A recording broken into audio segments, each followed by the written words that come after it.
Identify and target protesters and supporters of protesters who are funding and enabling unlawful and harmful activity by the protesters themselves. Investigative evidence gathering teams are collecting financial, digital, vehicle registration, driver identification, insurance status, and other related evidence that will be used in prosecutions.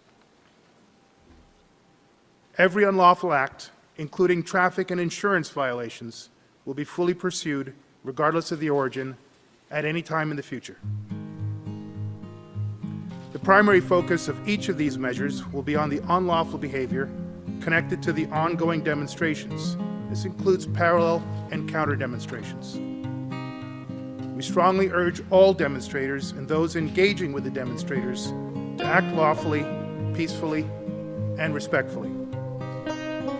The hatred, the violence, the illegal acts that Ottawa residents and businesses have endured over the last week is unacceptable in any circumstance.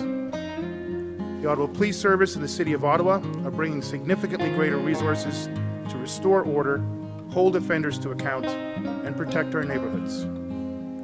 The current demonstration in the Parliamentary Precinct Red Zone remains unresolved despite significant successes in reducing the number of trucks and demonstrators while preventing riots, injuries, or deaths. We take no solace in these operational successes to date. Our goal is to end the demonstration. The demonstrators in the Red Zone area remain highly organized, well-funded, extremely committed to resisting all attempts to end the demonstration safely. Funding by any member of this police service or any other police service that I am aware of.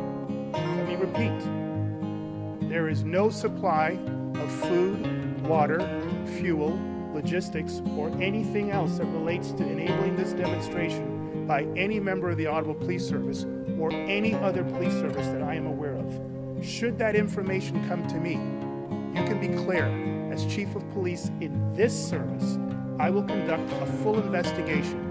I will use the full extent of the Police Service Act and, if relevant, the Criminal Code to pursue charges against such a member who would do that. Our communities and our nation. These past 2 years, the COVID mandates have divided us. This protest began because of the federal government's restrictions on trucker freedoms. Our movement has grown in Canada and across the world because common people are tired of the mandates and restrictions in their lives that now seem to be doing more harm than good. As of today, Sweden, Denmark, UK, Norway, Finland, Ireland, and Switzerland have removed all COVID mandates and restrictions. We are therefore calling on all levels of government in Canada to end all COVID mandates and restrictions. We will continue our protest until we see a clear plan for their elimination. Premier Scott Moe of Saskatchewan has taken leadership in Canada in ending restrictions and mandates in that province. Hopefully, these words will turn into long-lasting action. So far, no one from the federal, provincial, or municipal government has spoken directly with us. Instead, they are using you, the media, to portray us as racists, misogynists, and even terrorists. As a woman with Métis heritage, a mother and a grandmother, I am offended. The reality is that members of this freedom movement are average, peace-loving, and law-abiding citizens from all walks of life who are fed up with being disrespected and bullied by our government.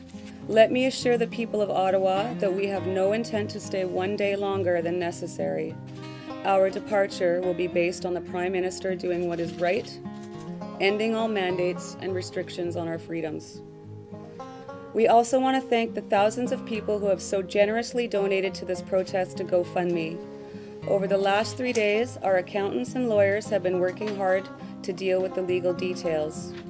This morning, our lawyers sent GoFundMe all the details that they have asked for.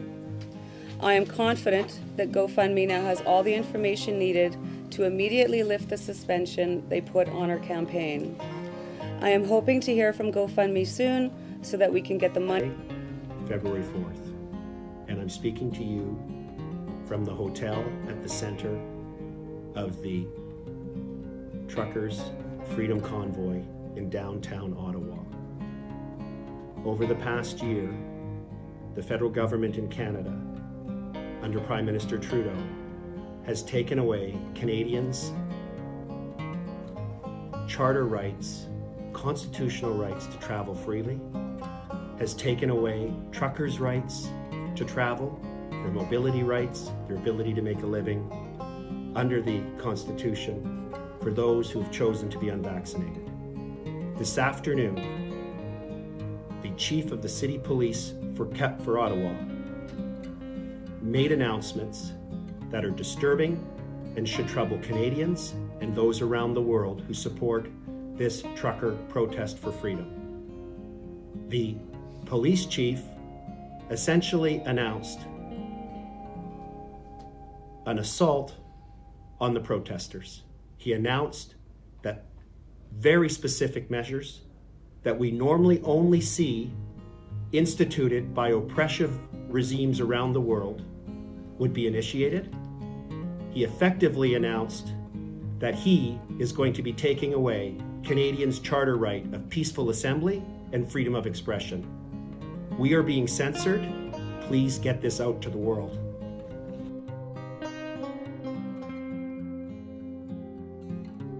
Would fight back against anything. They're Canadians, of course. They're passive and polite. But the Canadian working class did finally fight back in the form of truck drivers, the people who keep the society running, against the totalitarianism of the Prime Minister, Justin Trudeau.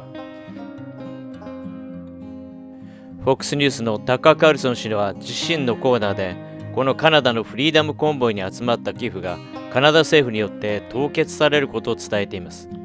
不法行為へ加担する寄付には、寄付を取り扱うファンドもこの政府の対応に追随してアカウントを閉じてしまい、集まった寄付はデモに参加する人に渡すのではなく、社会福祉に貢献すると考えられる団体へ改めて配り直すということのようです。